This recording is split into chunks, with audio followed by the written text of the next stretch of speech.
שבת שלום ומבורך.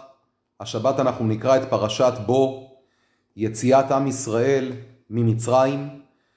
והנה, לאחר שעם ישראל מצטווה על הקרבת קורבן הפסח ועל מצוות קידוש החודש, אמירת החודש הזה לכם, ראשון הוא לכם מחודשי השנה, כתוב, ובני ישראל עשו כדבר משה, וישאלו ממצרים כלי כסף וכלי זהב ושמלות. ומקשה הריף בעין יעקב קושייה עצומה. הרי כמה פרקים, פרק אחד למעשה לפני כן, כתוב, ויאמר אדוני אל משה, עוד נגע אחד אביא על פרעה ועל מצרים, אחרי כן ישלח אתכם מזה כשלחו כלה, גרש יגרש אתכם מזה. דבר נא באוזני העם, וישאלו איש מאת רעהו ואישה מאת רעותה, כלי כסף וכלי זהב. כלומר, הציווי של השאלת הבגדים וכלי הכסף וכלי הזהב, הוא למעשה ציווי מהקדוש ברוך הוא, לא ממשה רבנו. היה צריך להיות כתוב בפרק י"ב, פסוק ל"ה, ובני ישראל עשו כדבר השם, וישאלו ממצרים כלי כסף וכלי זהב ושמלות. אבל לא כתוב כך.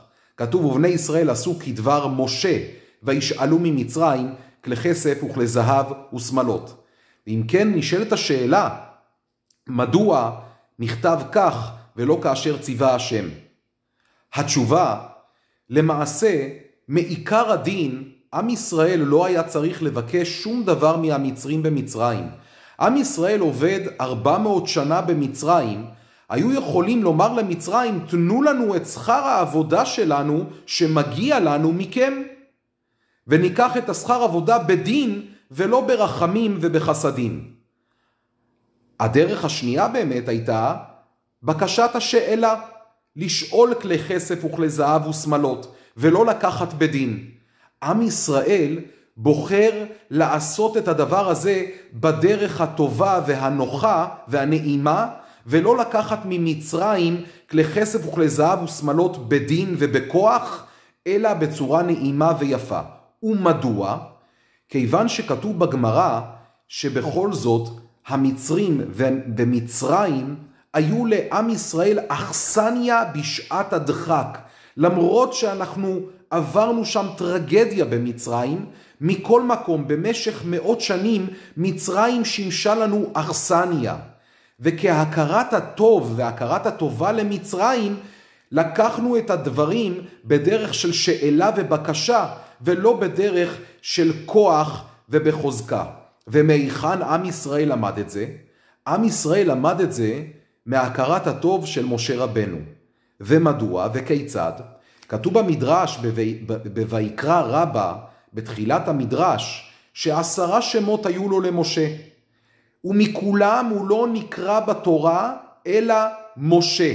למרות שלמשה רבנו היו 10 שמות, מכל מקום השם המיוחד שכולנו מכירים אותו זה משה, משה רבנו. ומדוע לא קוראים לו בשם שקראו לו הוריו, או בשם שקראו לו חבריו? למה דווקא בשם משה? השם משה מבטא הכרת הטוב כלפי בתיה בת פרעה שהצילה אותו מהיאור. כלומר, בגלל הכרת הטוב של משה רבנו, הוא נקרא משה כדי לסמל את הכרת הטוב.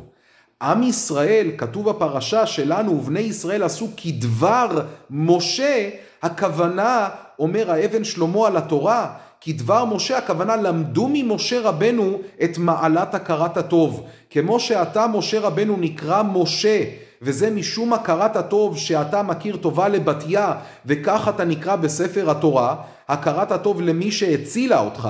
אנחנו, עם ישראל, למרות שיכולנו לקחת בחוזקה ובכוח את מה שמגיע לנו מן הדין, אנחנו נעשה את זה בדרך נעימה ובדרך יפה, ונבקש את זה בלשון שאלה, כיוון שיש לנו בכל זאת הכרת הטוב למצרים במצרים, כיוון ששימשו לנו כאכסניה בשעת הדחק.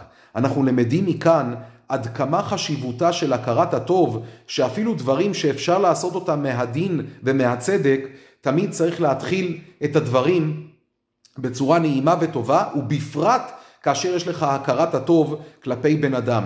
אם כלפי המצרים במצרים הייתה צריכה להיות הכרת הטוב, וכך מבואר בפרשה שלנו, על אחת כמה וכמה, הכרת הטוב כלפי הקדוש ברוך הוא, כלפי ההורים שלנו, כלפי הסובבים אותנו, שעוזרים לנו ביום יום, שעה שעה, כמה שצריך להכיר טובה, לא רק שהם לא משמשים אכסניה בשעת הדחק, אלא למעשה משמשים לנו למעשה את הטוב שמשפיעים עלינו במהלך כל השנה כולה, כמה שחשוב להכיר טובה ולעשות את הכל על מנת שלהיות בעלי הכרת הטוב ולא חס ושלום בעלי כפיות טובה.